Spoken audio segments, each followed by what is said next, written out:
ইরানের পররাষ্ট্রমন্ত্রী আব্বাস আরগাচির আজ মঙ্গলবার চীন সফরে যাওয়ার কথা রয়েছে। ইরান ও যুক্তরাষ্ট্রের মধ্যে পারমাণবিক চুক্তি নিয়ে তৃতীয় দফা আলোচনার আগে ইরানের পররাষ্ট্রমন্ত্রীর এই সফরকে অত্যন্ত গুরুত্বপূর্ণ মনে করছেন বিশ্লেষকেরা। ব্রিটিশ বার্তা সংস্থা রয়টার্স এক প্রতিবেদনে এ তথ্য জানিয়েছে। গতকাল সোমবার এক সংবাদ সম্মেলনে ইরানের পররাষ্ট্র মন্ত্রণালয়ের মুখপাত্র ইসমাইল বাকাই দেশটির পররাষ্ট্রমন্ত্রীর চীন সফরের ঘোষণা দেন। তিনি বলেন, গত ডিসেম্বরে চীন সফরের পর আগামীকাল মঙ্গলবার আবারও চীনে যাচ্ছেন পররাষ্ট্রমন্ত্রী আব্বাস আরগাচি। তবে চীনের পররাষ্ট্র মন্ত্রণালয় এখনও এই সফরের ব্যাপারে বিস্তারিত কিছু বলেনি। চীনা পররাষ্ট্র মন্ত্রণালয় জানিয়েছে, চীন ও ইরানের মধ্যে বিভিন্ন পর্যায়ে এবং বিভিন্ন খাতে নিয়মিত যোগাযোগ ও আদান প্রদান হয়ে থাকে। 2015 সালে ইরান ও যুক্তরাষ্ট্রের মধ্যে পরমাণু চুক্তি স্বাক্ষরিত হয়েছিল।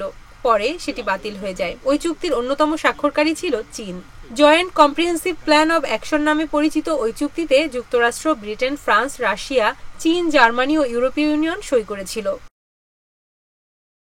ইরানের পররাষ্ট্র মন্ত্রণালয়ের মুখপাত্র বাকাই বলেন, এই দেশগুলোর সঙ্গে পরামর্শ অব্যাহত রাখা জরুরি। মার্কিন প্রেসিডেন্ট ডোনাল্ড ট্রাম্প তার প্রথম মেয়াদে 2018 সালে একতরফাভাবে যুক্তরাষ্ট্রকে ওই চুক্তি থেকে প্রত্যাহার করে নেন। এর এক বছর পর ইরানও চুক্তির শর্ত ভঙ্গ করে নিজস্ব পরমাণু কর্মসূচি এগিয়ে নেয়। গত জানুয়ারিতে দ্বিতীয় মেয়াদে যুক্তরাষ্ট্রের প্রেসিডেন্ট হওয়ার পর ট্রাম্প আবার ইরানের সঙ্গে পারমাণবিক আলোচনা শুরুর আহ্বান জানান। ইরান চুক্তি না মানলে তেহরানে সামরিক হামলা চালানো হবে বলে হুমকি দিয়েছেন ট্রাম্প। এদিকে ইরান জানিয়েছে, আগামী শনিবার ওমানের মাস্কাটে আব্বাস আরাগাচি ও ট্রাম্পের মধ্যপ্রাচ্য বিষয়ক দূত স্টিভ উইটকফের মধ্যে তৃতীয় দফায় পরমাণু চুক্তি নিয়ে আলোচনা হবে। এতে মধ্যস্থতা করবে ওমান।